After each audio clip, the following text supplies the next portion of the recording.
இப்போ நாம் அரிசி மாவை வச்சு தான் கொழுக்கட்டை செஞ்சுருக்கிறோம். இப்போ வந்து ராகி மாவை வச்சு நம்ம ஒரு வித்தியாசமாக கொழுக்கட்டை செய்யலாம். புது முறையாக செஞ்சு பார்க்கலாம். எப்பயுமே அரிசி மாவில் தான் செய்வோம். இப்போ கொஞ்சம் புதுசாக அப்படி செஞ்சு பார்க்கலாம். 2 கப்பு ராகி மாவு எடுத்துக்கலாம். உப்பு தேவையான அளவு போட்டுடலாம். இதெல்லாம் சேர்த்து நல்லா கலந்து விட்டுறலாம். சூடான தண்ணி ஊற்றி கொஞ்சம் கொஞ்சமாக பிசைஞ்சு எடுத்துக்கலாம்.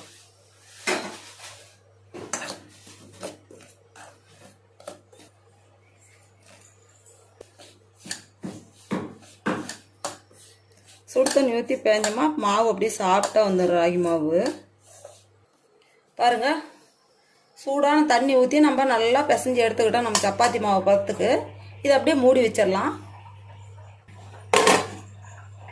அப்படியே மூடி வச்சிடலாம், இருக்கட்டும்.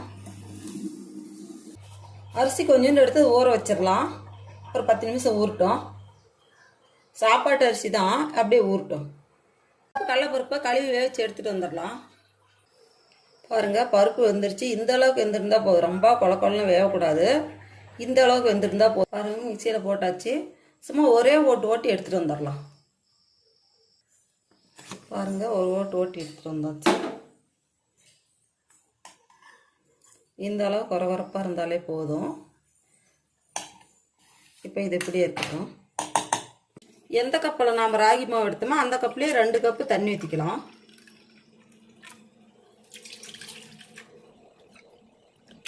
ராகி மாவு எடுத்த கப்புலேயே 1 கப்பு நான் வெல்லம் அளந்து எடுத்து வச்சுருக்கிறேன்.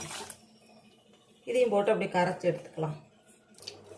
வெல்லம் கரைஞ்சா போதும். இது பாகு பதமே எதுவும் தேவையில்லை. வெல்லம் கரையட்டும். பாருங்கள், வெல்லம் கரைஞ்சிருச்சு. அப்படியே வடிகட்டி எடுத்துடலாம். ஒரு மூடி தேங்காய் துருவி வச்சுருக்கிறோம். அதையும் இதில் சேர்த்துக்கலாம். இப்போ நாம் பூர்ணம் ரெடி பண்ணிக்கலாம். அதுக்கு தான் தேங்காய் இதில் சேர்க்குறேன். பாருங்கள், கடலைப்பருப்பு ஓட்டி வச்சுருந்தோம் இல்லையா, அதையும் இதில் சேர்த்துக்கலாம். இதில் முந்திரி திராட்சை கட் பண்ணி வச்சுருக்குது, அதையும் இதில் சேர்த்துக்கலாம். ஒரு 4-5 முந்திரி, கொஞ்சம் திராட்சை எல்லாம் சேர்த்துருக்குது. அதையும் இதெல்லாம் சேர்த்து கலந்து விடலாம். பாருங்கள், நல்லா கெட்டியாக வந்துருச்சு. இதுலேயே கொஞ்சம் ஏலக்காய் பொடி போட்டுக்கலாம். நம்மளாம் கெட்டி போட்டு வந்துருச்சு பாருங்கள். இப்போ நாம் அடுப்பை ஆஃப் பண்ணி இறக்கி வச்சிடலாம். பாருங்கள், நம்ம ராகி மாவை வச்சு ஒரு 10 நிமிஷம் ஆச்சு. நல்லா சாஃப்டாக வந்துருச்சு. இது மேலே கொஞ்சம் அப்படியே எண்ணெய் பூசிக்கலாம்.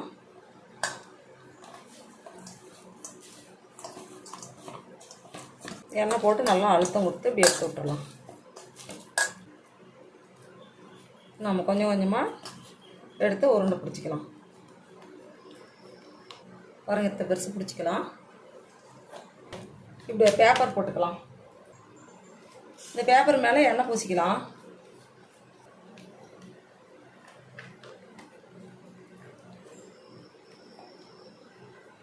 பாருங்கள், இப்படி மெல்லிசாக ஓரளவுக்கு மெல்லிசாக தட்டிக்கலாம். இப்போ பூரணத்தை இப்படி உள்ளே வச்சிடலாம்.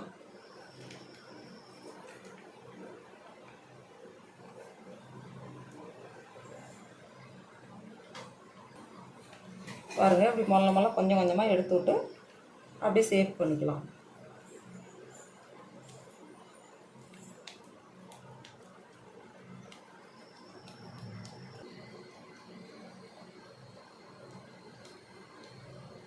பாருங்கள், இப்படி பிடிச்சிக்கலாம். நம்ம அரிசி ஊற வச்சோம் இல்லையா, பாருங்கள், தண்ணி வடிகட்டிட்டு வச்சுருக்கிறேன்.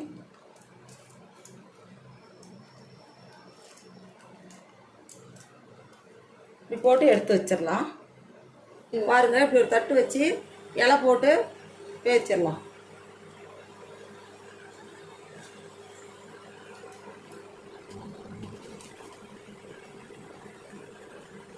பாருங்கள், இப்படி தட்டு வச்சு வேச்சு எடுத்துடலாம். இப்படி ஒரு பாத்திரம், இட்லி பாத்திரம் வச்சு மூடி ஒரு 10 நிமிஷம் விடலாம். அப்படியே பாருங்கள், நம்ம இந்த ஷேப்லேயும் பிடிச்சிக்கலாம். இதுக்குள்ளே எண்ணெய் பூசிக்கிட்டு இந்த ஷேப்லேயும் நம்ம வச்சுக்கலாம்.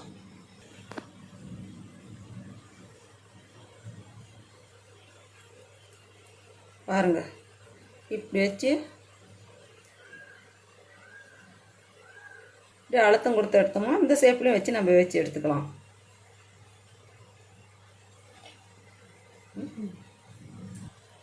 பாருங்கள், இந்த ஷேப்லேயும் வச்சு நம்ம பிடிச்சி எடுத்துக்கலாம். பிடிச்சி வச்சு எடுத்துடலாம்.